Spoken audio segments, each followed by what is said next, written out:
నమస్తే కాంపిటేట్, I'm Shailender Reddy. So మన YouTube ఛానల్లో టీఎస్పిఎస్సి, ఏపీపీఎస్సి ఎగ్జామ్స్కి మరియు ఇతర కాంపిటేటివ్ ఎగ్జామ్స్కు ఉపయోగపడేటువంటి అనేక అంశాల గురించి తెలుసుకుందాం. అది సబ్జెక్టుకు సంబంధించినటువంటి అంశాలు కావచ్చు, లేదా కాంటెంపరీ ఇష్యూస్కు సంబంధించినటువంటి అంశాలు కావచ్చు. సో అనేక అంశాలను మనం తెలుసుకుందాం. మనం ఈరోజు తెలుసుకునేటువంటి టాపిక్ కరోనా వైరస్కు సంబంధించినటువంటి ప్రజెంట్ బర్నింగ్ ఇష్యూ. ఆ కరోనా వైరస్కు సంబంధించి ఎవరెవరు ఏం వ్యాఖ్యానాలు చేశారు, ఇది కృత్రిమ వైరసా లేకపోతే న్యాచురల్ వైరసా అనే దానిపైన ఎవరెవరు ఎలాంటి కామెంట్స్ చేశారు, ఆ కామెంట్స్ పైన చైనా ఏ విధంగా రియాక్ట్ అయింది అనేటువంటి అంశాలను మనం తెలుసుకుందాం. సాధారణ జనాలు మరియు కొంతమంది దేశ అధ్యక్షులు కూడా చైనానే ఈ వైరస్ సృష్టించింది అని అంటూ ఉన్నారు. ఇప్పుడు సాధారణ జనాలు చైనానే సృష్టించింది ఈ వైరస్, ఇది ఒక బయోవార్ లాంటిది అని అంటున్నారు కావచ్చు, లేకపోతే ఇతర దేశ అధ్యక్షులు అంటున్నారు. సో ఇది ఒక ఎత్తు అయితే, నోబెల్ బహుమతి గ్రహీత ప్రముఖ వైరాలజిస్ట్ ల్యూక్ మాంటెగ్నియర్ ఇటీవల కొన్ని వ్యాఖ్యానాలు చేశాడు. అసలు ఈ వైరస్ కృత్రిమ వైరసే. చైనా హెచ్ఐవికి వ్యాక్సిన్ కనుగొనడంలో భాగంగా నిర్వహిస్తున్నటువంటి రీసెర్చ్లో అనుకోకుండా లీక్ అయినటువంటి వైరసే ఈ కరోనా వైరస్ అని ల్యూక్ మాంటెగ్నియర్. ఎవరతను అంటే నోబెల్ బహుమతి గ్రహీత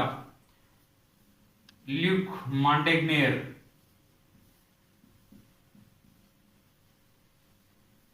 నోబెల్ బహుమతి గ్రహీత అయినటువంటి ల్యూక్ మాంటెగ్నియర్ ఈ వ్యాఖ్యానాలు చేయడం జరిగింది. మరి అసలు ఏమన్నాడు అతను అంటే, వుహాన్ ఇన్స్టిట్యూట్ ఆఫ్ వైరాలజీ ల్యాబ్లో చైనాలోని వుహాన్ పట్టణంలో ఉన్నటువంటి ఈ వైరాలజీ ల్యాబ్లో హెచ్ఐవి వైరస్ కలిగించేటువంటి ఎయిడ్స్ వ్యాధికి మందును కనుక్కోవడంలో భాగంగా, వ్యాక్సిన్ తయారు చేయడంలో భాగంగా జరుగుతున్నటువంటి రీసెర్చ్ నుండి ఈ వైరస్ బయటికి వచ్చి ఉంటుంది అని ఎవరు అంటున్నారు? ల్యూక్ మాంటెగ్నియర్ అంటున్నాడు. కాబట్టి ఇది కృత్రిమ వైరసే, ఇది కంపల్సరీ కృత్రిమ వైరసే అని అంటున్నాడు. ఎందుకు మరి ఆయన ఆధారాలు ఏమైనా ఉన్నాయా అంటే, ఆయన చెప్పేటువంటి ఆధారాలు ఏంటి?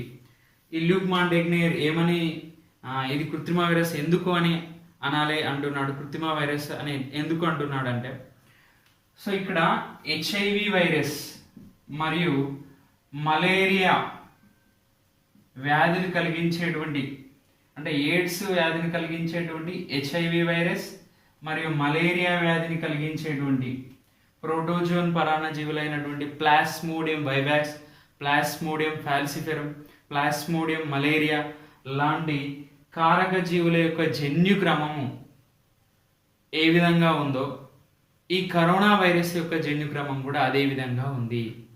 కాబట్టి ఈ కరోనా వైరస్ యొక్క జన్యుక్రమము వీటికి దగ్గరగా ఉంది. కాబట్టి ఇది ఖచ్చితంగా కృత్రిమ వైరసే. ఈ వ్యాధిని నిర్మూలించడానికి, ఎయిడ్స్ వ్యాధిని నిర్మూలించడానికి తయారు చేస్తున్నటువంటి వ్యాక్సిన్లో భాగంగా జరుగుతున్నటువంటి రీసెర్చ్ నుంచి ఇది విడుదలైంది ఈ కరోనా వైరస్ అని అంటున్నాను. మరి ఈ వ్యాఖ్యానాలను చైనా కొట్టిపడేస్తున్నది. మరి ఎవరు ఇతను? ల్యూక్ మాంటెగ్నియర్ అంటే నోబెల్ బహుమతి గ్రహీత.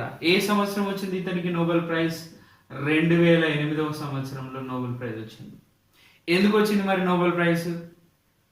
నోబెల్ ప్రైజ్ ఎందుకు ఇచ్చారు అంటే, హెచ్ఐవి వ్యాధి పైన అనేక రీసెర్చ్లు చేసినందుకు గాను, హెచ్ఐవి వైరస్ను కనుక్కున్నందుకు గాను 2008వ సంవత్సరంలో నోబెల్ బహుమతి ఇచ్చారు ఈ ల్యూక్ మాంటెగ్నియర్.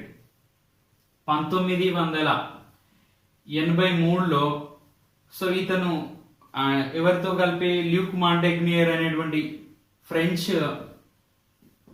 ఫ్రెంచ్ వైరాలజిస్ట్ అయిన ల్యూక్ మాంటెగ్నియర్ రాబర్ట్ గాలో అనేటువంటి అమెరికా శాస్త్రవేత్తతో కలిపి, వాళ్ళ మొత్తం బృందం కలిపి 1983 సమయంలో హెచ్ఐవి వైరస్కు సంబంధించినటువంటి అనేక అంశాలను వెల్లడించగా అనేక జర్నల్స్లో ఇవి ప్రచురించబడడం జరిగింది. మొదటిసారిగా కనుక్కున్నారు ఈ ల్యూక్ మాంటెగ్నియర్, రాబర్ట్ గాలో అనేటువంటి ఇద్దరు సైంటిస్టులు హెచ్ఐవి వైరస్ సంబంధించి అనేక అంశాలను వెల్లడించారు, ప్రపంచానికి మొదటిసారిగా తెలియజేశారు. ఇలా ఒక వైరస్ ఉంది, ఇది వ్యాధిని కలిగజేస్తుంది అని తెలియజేయడం జరిగింది. ఈ ల్యూక్ మాంటెగ్నియర్కే ఈ రీసెర్చ్ గాను 2008వ సంవత్సరంలో నోబెల్ బహుమతి అనేటువంటిది ఇచ్చారు. సో అదే ల్యూక్ మాంటెగ్నియర్ ఇప్పుడు ప్రస్తుతము ఈ కరోనా వైరస్ పైన ఇలాంటి వ్యాఖ్యానాలు చేయడం జరిగింది. ఇక ఈ ల్యూక్ మాంటెగ్నియర్ వ్యాఖ్యానాలకు కామెంట్స్కు అనుగుణంగా డొనాల్డ్ ట్రంప్, అమెరికా అధ్యక్షుడు అయినటువంటి డొనాల్డ్ ట్రంప్ ఏమంటున్నాడంటే, ఇది ఉద్దేశపూర్వకంగానే చైనా తయారు చేసిందా ఈ వైరస్ను, లేదా అనుకోకుండా రీసెర్చ్ నుంచి బయటకు వచ్చిందా ఈ వైరస్, లీక్ అయిపోయిందా ఈ వైరస్. సో ఈ రెండు విధాలుగా ఈ రెండిట్లో ఏదో ఒక విధంగా విడుదలైనప్పటికీ రెండింటి పైన అనేక వ్యత్యాసాలు ఉన్నప్పటికీ ఖచ్చితంగా చైనా ఈ విషయాన్ని అమెరికాకు తెలియజేయాలి. సో తెలియజేయడంతో పాటుగా వుహాన్ ఇన్స్టిట్యూట్ ఆఫ్ వైరాలజీ ల్యాబ్కి అమెరికా శాస్త్రవేత్తలను ఆహ్వానించాలి, అమెరికా శాస్త్రవేత్తలకు సో ఈ ల్యాబ్లో ప్రవేశం కల్పించాలి, దానిపైన ఏ విధంగా రీసెర్చ్ జరుపుతున్నారు అనేటువంటి అంశాన్ని మాకు ఖచ్చితంగా తెలియజేయాలి అని డొనాల్డ్ ట్రంప్ వాదిస్తున్నాడు. సో దీనికి ఆస్ట్రేలియా కూడా, డొనాల్డ్ ట్రంప్కు ఆస్ట్రేలియా కూడా మద్దతు తెలుపుతున్నది. ఎందుకంటే చైనాలో మొదటిసారిగా ఈ వైరస్ బయటపడినప్పుడు దీనికి సంబంధించినటువంటి పూర్తి అంశాలను తెలపకుండా చైనా అంటే తప్పుడుగా రిపోర్టు డబ్ల్యూహెచ్ఓకు సమర్పించింది. డబ్ల్యూహెచ్ఓకు సమర్పించినటువంటి వరల్డ్ హెల్త్ ఆర్గనైజేషన్కు సమర్పించినటువంటి రిపోర్టు రాంగ్గా ఉన్నది కాబట్టి పూర్తి అంశాలు తెలియజేయలేదు అని ఆస్ట్రేలియా కూడా వాదిస్తుంది. కాబట్టి చైనాలో పుట్టినటువంటి ఈ వైరస్ పైన, లేదా చైనాలో మొదటిసారిగా వచ్చినటువంటి ఈ వైరస్ పైన ఒక ప్రత్యేక విచారణ బృందాన్ని ఏర్పాటు చేయాలి. ప్రత్యేక విచారణ బృందాన్ని ఏర్పాటు చేసి దీనిపైన కంప్లీట్గా రీసెర్చ్ చేసి ఒక రిపోర్ట్ని ఇచ్చేలాగా, సో ఒక స్పెషల్ దానికి ఆటానమస్ ఉన్నటువంటి స్వతంత్ర ప్రతిపత్తి ఉన్నటువంటి ఒక విచారణ సంస్థకు ఈ అంశాలపైన రీసెర్చ్ చేయడానికి పూర్తిగా అప్పగించాలి అని ఆస్ట్రేలియా కోరుతుంది. ట్రంప్ ఏమంటున్నాడంటే, చైనా అనేక విషయాలను దాచిపెడుతున్నది. ఈ కరోనా వైరస్ వల్ల కోవిడ్-19 అనేటువంటి వ్యాధి సోకి చాలామంది ప్రాణాలు విడిచినప్పటికీ చైనా పూర్తి డీటెయిల్స్ తెలపడం లేదు. కాబట్టి చైనా తెలిపినటువంటి అనేక అంశాలపైన ప్రపంచంలో చాలామందికి చైనా తెలుపుతున్నటువంటి అంశాలపైన అనేకంగా ఇవి తప్పుడు ఇన్ఫర్మేషన్ ఇస్తుంది అని అనేక దేశాలు భావిస్తున్నాయి అని డొనాల్డ్ ట్రంప్ అనడం జరిగింది. ఇక చైనా మాత్రం Wuhan Institute of Virology lab director general అయినటువంటి Wuhan Institute of Virology lab యొక్క డైరెక్టర్ జనరల్ అయినటువంటి అతని పేరేంటి అంటే యువాన్ జిమింగ్ అనేటువంటి ఒక వైరాలజిస్ట్.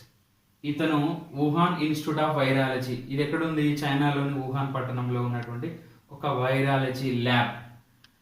సో ఇది Wuhan Institute of Virology lab యొక్క డైరెక్టర్ జనరల్ యువాన్ జిమింగ్ ఏమని వ్యాఖ్యానిస్తున్నాడు అంటే, ఇవి ల్యూక్ మాంటెగ్నియర్ కానీ లేదా అమెరికా కానీ లేదా ఇతర దేశాలు వాదిస్తున్నటువంటి వాదనలన్నీ తప్పు. మా దగ్గర పర్ఫెక్ట్ రీసెర్చ్ జరిపేటువంటి టెక్నాలజీ మా దగ్గర ఉంది. మేము మాకు సంబంధించినటువంటి అనేక విషయాలపైన రీసెర్చ్ జరుపుతున్నాము. అంతే తప్ప ఇది మానవ నిర్మితమైనటువంటి లేదా మానవుడు తయారు చేసినటువంటి వైరస్ కానే కాదు. ఇంత నాలెడ్జ్ మానవులకు అసలు లేనే లేదు. ఇట్లాంటి వైరస్ రూపొందించేటువంటి నాలెడ్జ్ అసలు మనుషులకు లేనే లేదు అని ఈ యువాన్ జిమింగ్ వ్యాఖ్యానిస్తున్నాడు. సో ఈ సైమన్ లోరియర్ అనేటువంటి ఇంకొక వైరాలజిస్ట్ ఏమంటున్నాడంటే, ఈ ల్యూక్ మాంటెగ్నియర్ చెప్తున్నటువంటిది రాంగ్ అవ్వచ్చు. ఎందుకంటే ప్రపంచంలో ప్రస్తుతము కరోనా జాతికి చెందినటువంటి 6 రకాల వైరస్లను కనుగొనడం జరిగింది. అందులో ఇదొక వైరస్. సో మిగతా కరోనా జాతికి చెందినటువంటి వైరస్లకు ఏ విధమైనటువంటి లక్షణాలు ఉన్నాయో వీటికి కూడా అదే విధమైనటువంటి లక్షణాలు ఉన్నాయి అని సైమన్ లూరియర్ అనేటువంటి ఇంకొక వైరాలజిస్ట్ అభిప్రాయపడుతుంది. సో మరి ఇక్కడ ఈ ల్యూక్ మాంటెగ్నియర్ ఏమంటున్నాడంటే సేమ్ జన్యుక్రమం ఉన్నది. సో సేమ్ జన్యుక్రమం ఏ విధంగా ఉంటుంది? హెచ్ఐవి వైరస్కి ఏ విధంగానైతే ఒక న్యూక్లిక్ యాసిడ్, అంటే ప్రతి వైరస్లకు న్యూక్లిక్ యాసిడ్స్ ఉంటాయి, ప్రతి జీవికి కూడా జీవించి ఉన్నటువంటి ప్రతి జీవికి కూడా న్యూక్లిక్ యాసిడ్ అనేటువంటిది ఉంటుంది. ఫర్ ఎగ్జాంపుల్ మన క్రోమోజోమ్ల పైన, అంటే మన ప్రతి సెల్లో కూడా ఏముంటుంది? సో ఇక్కడ డిఎన్ఏ ఉంటుంది, ఆర్ఎన్ఏస్ అనేటువంటివి ఉంటాయి. అయితే వైరస్లో ఏముంటుందంటే ఉంటే డిఎన్ఏ అయినా ఉంటుంది, లేకపోతే ఆర్ఎన్ఏ అయినా ఉంటుంది. డిఎన్ఏ ఆర్ఎన్ఏ రెండు కలిగి ఉండదు వైరస్ అనేటువంటిది. అయితే జంతువుల పైన దాడి చేసేటువంటి వైరస్లలో డిఎన్ఏలు ఉంటాయి. అయితే మొక్కల పైన దాడి చేసేటువంటి వైరస్లో ఆర్ఎన్ఏలు ఉంటాయి, అంటే కేంద్రక ఆమ్లాలు, న్యూక్లిక్ యాసిడ్స్ అంటాం మనం. సో మనకు డిఎన్ఏ ఆర్ఎన్ఏ అనేటువంటిది జన్యు నిర్మితమైనటువంటి ఆ న్యూక్లిక్ యాసిడ్స్ ఉన్నాయో వాటికి అలా ఉంటుంది. అయితే ఈ హెచ్ఐవి వైరస్కు మరియు ఇప్పుడున్నటువంటి కరోనా వైరస్కు మాత్రము ఆర్ఎన్ఏలు ఉన్నాయి. సో దీన్ని బట్టి హెచ్ఐవి వైరస్కు ఆర్ఎన్ఏ ఉన్నది మరియు ఈ కరోనా వైరస్ కూడా ఆర్ఎన్ఏ ఉంది. సో కాబట్టి ఇది ఖచ్చితంగా కృత్రిమ నిర్మితమైనదే అని అంటున్నాడు ల్యూక్ మాంటెగ్నియర్. సరే, మొత్తం మీద ఇలాంటి అనేక వ్యాఖ్యానాలు చేయడం జరిగింది. మనకి ఇవి ఉపయోగపడతాయా కాంపిటేటివ్ ఈ అంశాలంటే ఖచ్చితంగా ఉపయోగపడతాయి. ఎందుకంటే కరోనా వైరస్ పైన ఇటీవల ఏ నోబెల్ బహుమతి గ్రహీత వ్యాఖ్యానాలు చేయడం జరిగింది. ఇవి ఏ వైరస్ కు దగ్గరగా జన్యు లక్షణాలను లేదా జన్యు క్రమాన్ని కలిగి ఉన్నది అని కూడా సో మనం ఖచ్చితంగా తెలుసుకోవాలి. మరి అసలు ఈ ల్యూక్ మాంటెగ్నియర్ ఎవరు అంటే మనం ఆల్రెడీ చెప్పుకున్నాం. ల్యూక్ మాంటెగ్నియర్ అంటే రాబర్ట్ గాలోతో కలిపి ఇద్దరు, ఒక ఆయన ల్యూక్ మాంటెగ్నియర్ ఏమో ఫ్రెంచ్ వైరాలజిస్ట్ అయితే, ఇక రాబర్ట్ గాలోనేమో అమెరికాకు సంబంధించినటువంటి శాస్త్రవేత్త. వీళ్ళిద్దరు కలిపే సో దేన్ని కనుగొనడం జరిగింది అంటే హెచ్ఐవి వైరస్ని కనుగొనడం జరిగింది. సరే, మొత్తం మీద ఈ కరోనా వైరస్ను అసలు కరోనా వైరస్ పూర్తి పేరు ఏంటిది? మనం సింపుల్గా మనకు సులభతరంగా ఉండడానికి కరోనా వైరస్ అంటున్నాం. అసలు దాని యాక్చువల్ నేమ్ ఏంటి? అసలు కరోనా వైరస్ యొక్క యాక్చువల్ నేమ్ ఏంటి? కోవిడ్-19 అంటున్నాం కదా, అది డిసీజ్ పేరు అండి. సో కరోనా వైరస్ కలిగించేటువంటి డిసీజ్ పేరు కోవిడ్-19. మరి కరోనా వైరస్ ఏదైతే ఉందో సో దాని యొక్క పేరు ఏంటి అంటే సార్స్ CoV-2. దీని యాక్చువల్ నేమ్ వచ్చేసి SARS-CoV-2 అని పిలుస్తుంది. సార్స్ అంటే severe, SARS abbreviation, SARS-CoV-2 abbreviation తెలుసుకున్నాం. Saver,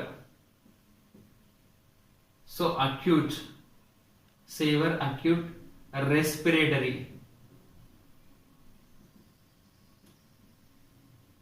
respiratory syndrome. CO అంటే కరోనా, V అంటే వైరస్.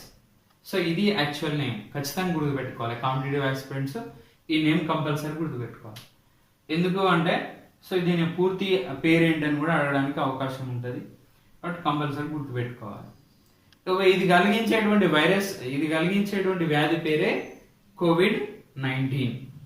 సో వీటితో పాటుగా మనం ఇంకేం తెలుసుకుందాము? ఈ కరోనా వైరస్ కలిగించేటువంటి కోవిడ్-19 వ్యాధికి ప్రపంచంలో ఏమేం డ్రగ్స్ను యూజ్ చేస్తున్నారు, ఏమేం ఔషధాలను వినియోగిస్తున్నారు, ప్రపంచంలోని అనేక దేశాలు, అంటే కరోనా వైరస్ ఎక్కడైతే ప్రబలిందో ఆ ప్రబలినటువంటి అనేక దేశాలలో ఏమేం డ్రగ్స్ని యూజ్ చేస్తున్నారు అనేటువంటి చూద్దాం. మనం జనరల్గా ఇప్పుడే ఇంతకుముందు తెలుసుకున్నాం దీని యొక్క జన్యుక్రమానికి దగ్గరగా ఉన్నది వైరస్ లక్షణాలు, వైరస్ యొక్క జన్యుక్రమము అంటే హెచ్ఐవి మరియు మలేరియా వ్యాధికారక జీవుల జన్యు లక్షణాలకు దగ్గరగా ఉన్నది.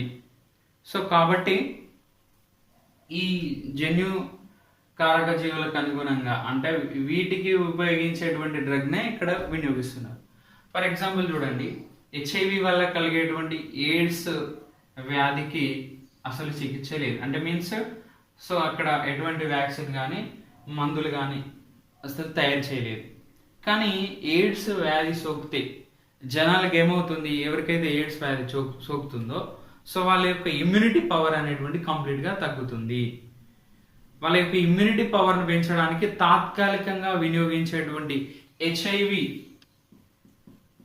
So combination drugs, HIV combo drugs అంటున్నా, లేదా హెచ్ఐవి డ్రగ్స్ కాంబో అని పిలుస్తున్నామండి. ఈ హెచ్ఐవి కాంబో డ్రగ్స్ వినియోగించేటువంటి వాటి పేరేంది అంటే లూపినవీర్ మరియు రిట్రోవీర్ అనేటువంటి ఈ రెండు డ్రగ్స్ కాంబోని కలిపి ఇప్పుడు ప్రజెంట్ కరోనా వైరస్ వ్యాధిని తగ్గించడానికి వినియోగిస్తున్నారు.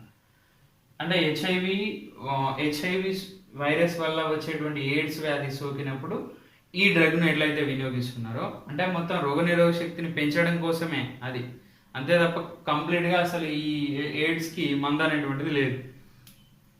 ఈ హెచ్ఐవి డ్రగ్స్ కాంబోనే ఈ ఇప్పుడు కరోనా వైరస్ కూడా వినియోగిస్తూ ఉన్నారు. ఎందుకంటే ఇంతకుముందే చెప్పినాం, సో హెచ్ఐవి లాగే దీని యొక్క జన్యుక్రమం కూడా ఉంది అని.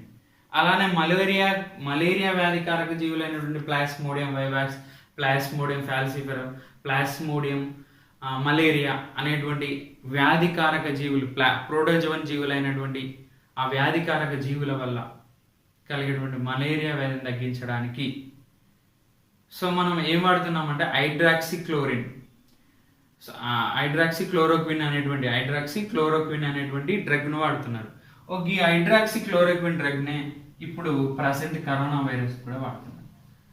హైడ్రాక్సిక్లోరోక్విన్ ఇప్పుడు నేను చెప్పినటువంటి లూపినవీర్, ఒకటేమో లూపినవీర్ మరియు రిట్రోవీర్ అనేటువంటిది ఫస్ట్ డ్రగ్గా చెప్పుకుంటున్నాం మనం. అట్లానే హైడ్రాక్సిక్లోరోక్విన్ అనేటువంటిది కూడా, సో హైడ్రాక్సిక్లోరోక్విన్ అనేటువంటి డ్రగ్ను కూడా వాడుతున్నారు.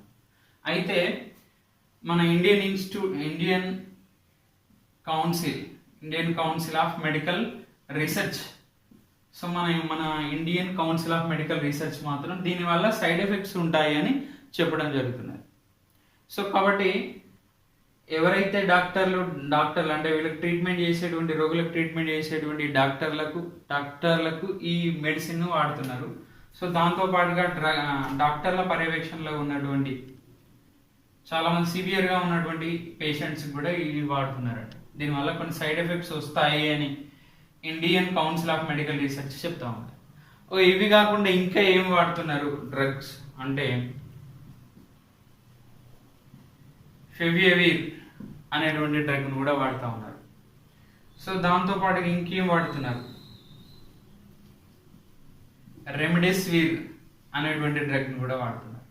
సో లూపినవీర్ ప్లస్ రిట్రోవీర్, ఇది హెచ్ఐవి డ్రగ్ కాంబో, ఈ రెండింటిని కలిపి వాడుతున్నారు. మలేరియా వ్యాధి నిర్మూలించడానికి వాడేటువంటి హైడ్రాక్సిక్లోరోక్విన్ వాడుతున్నారు, ఫెవియవీర్ అనే డ్రగ్ను వాడుతున్నారు, రెమిడెసివిర్ అనేటువంటి డ్రగ్ను వాడుతున్నారు. సో జనరల్గా ఇవి ప్రపంచంలో ఎక్కువగా వినియోగించేటువంటి డ్రగ్స్. ఇప్పుడు ఈ కరోనా వైరస్ వల్ల కలిగేటువంటి కోవిడ్-19 వ్యాధిని తగ్గించడానికి వాడుతున్నటువంటి ఈ డ్రగ్స్, ఈ ఔషధాల పేర్లు కంపల్సరీ గుర్తుపెట్టుకోవాలి. ఎందుకు అంటే సో మనకు ఇంతకుముందు కాంపిటేటివ్ ఎగ్జామ్స్లో మలేరియా వ్యాధిని నిర్మూలించడానికి వాడేటువంటి ఔషధం పేరేంటి అని అడగడం జరిగింది. అలానే మెదడు వ్యాధి, దీన్ని మన జపనీస్ ఎన్సెఫలైటిస్, సో దానివల్ల వచ్చేటువంటి ఆ వ్యాధిని తగ్గించడానికి వాడేటువంటి మెడిసిన్ పేరేంటి, ఇట్లా ఇంతకుముందు ప్రీవియస్ క్వశ్చన్స్ అడగడం జరిగింది. సో వాటిని దృష్టిలో పెట్టుకొని ఈ అంశాలను మనం ఖచ్చితంగా గుర్తుపెట్టుకోవాలి. నెక్స్ట్ ఇంకా ఇవే కాకుండా మనకు ఈ జనరల్గా ఇప్పుడు ఈ మధ్య ఎక్కువగా వినిపిస్తున్నటువంటి ఒక ట్రీట్మెంట్ ఏంటంటే ప్లాస్మా థెరపీ అనేటువంటి ట్రీట్మెంట్ అండి. అంటే ప్లాస్మా థెరపీ అనేటువంటి ట్రీట్మెంట్ అంటే ఏంటో చూద్దాం మనం. ప్లాస్మా థెరపీ అని పిలుస్తాం.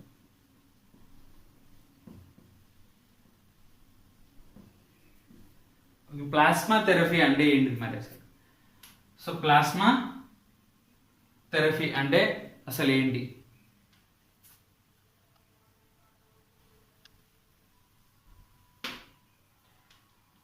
ఇక్కడ ఈ ప్లాస్మా ఈ థెరపీ వల్ల కలిగేటువంటి ఏంటి ఎట్లా తగ్గించవచ్చు మరి ఈ ట్రీట్మెంట్ ద్వారా తగ్గిస్తా ఉన్నారంట కదా. సో మరి ఏ విధంగా తగ్గించవచ్చు అనేటువంటిది చూద్దాం.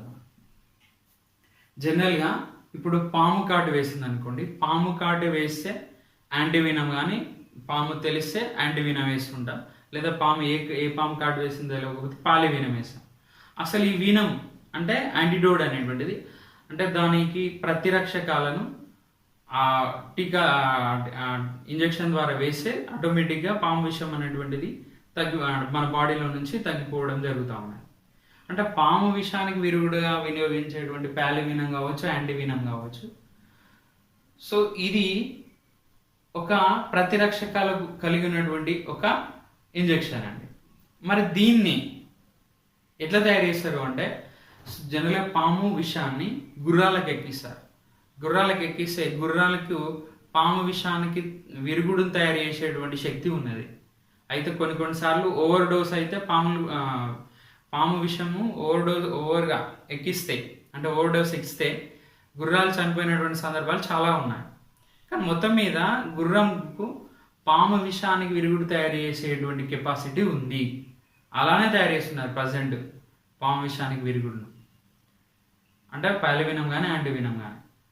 అంటే ఇప్పుడు ఫర్ ఎగ్జాంపుల్ కరోనా, ఒక వ్యక్తికి కరోనా సోకింది, అతని ఇమ్యూన్ సిస్టమ్ ఏం చేస్తుందంటే ఆ వైరస్ను చంపివేయడానికి మన బాడీలో ఉన్నటువంటి, అంటే ఆ పేషెంట్లో ఉన్నటువంటి రోగ నిరోధక శక్తి ఏదైతే ఉందో, ఇమ్యూనిటీ పవర్ ఉందో, అది ప్రతిరక్షకాలను విడుదల చేస్తుంది.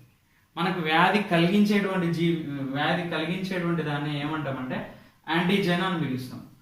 ఈ యాంటీజెన్ ఏదైతే ఉందో దాన్ని వ్యాధి కారకం, అంటే కరోనా వైరస్ అనుకోండి. అది ఎప్పుడైతే మన బాడీ లోపలికి ఎంటర్ అయిందో ఆటోమేటిక్గా మన ఇమ్యూనిటీ సిస్టమ్, అంటే రోగనిరోధక వ్యవస్థ ఏదైతే ఉందో అది ప్రతిరక్షకాలను, అంటే యాంటీబాడీస్ను తయారు చేస్తాయి. ఈ యాంటీబాడీస్ ఏం చేస్తాయి, ఈ వైరస్ లక్షణాలను, అంటే ఈ వైరస్ను చంపివేయడానికి ప్రయత్నాలు చేస్తాయి.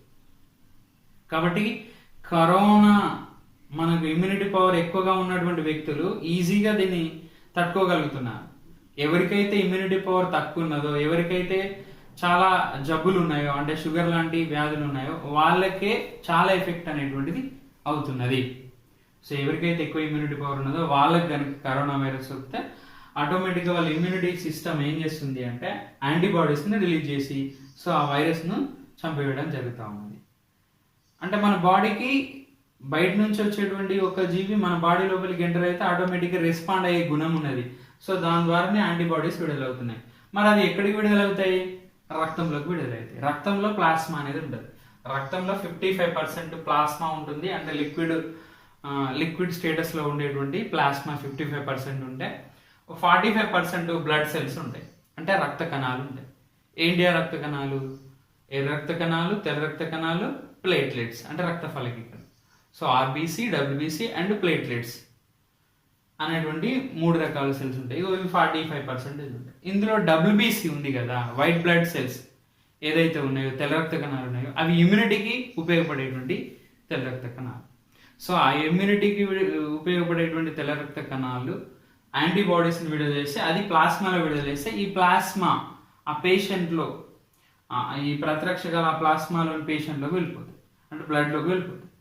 సో ఇప్పుడు ఆ వ్యాధి తగ్గించబడ్డది, ఒక పేషెంట్కి కంప్లీట్గా తగ్గిపోయింది. ఎవరికైతే ఆ వ్యాధి తగ్గబడ్డదో ఆ పేషెంట్ నుంచి ప్లాస్మాలో ఉన్నటువంటి యాంటీబాడీస్ను తీసుకొని సో ఇతర పేషెంట్లకు ఎక్కించి ఇలా ఇతర పేషెంట్లకు వ్యాధిని తగ్గించడానికి ఉపయోగపడుతుంది. ఇట్లాంటి థెరపీని మనం ఏమంటున్నామంటే ప్లాస్మా థెరపీ అని పిలుస్తున్నాం. సో ఇవన్నీ ఖచ్చితంగా ఒక కాంపిటేటివ్ ఆస్పిరెంట్గా మనం ఖచ్చితంగా గుర్తుపెట్టుకోవాల్సినటువంటి అవసరం ఉంది. Thank you. సో మనం నెక్స్ట్ వేరే టాపిక్ తోటి మళ్ళీ కలుద్దాం. Thank you. One and all.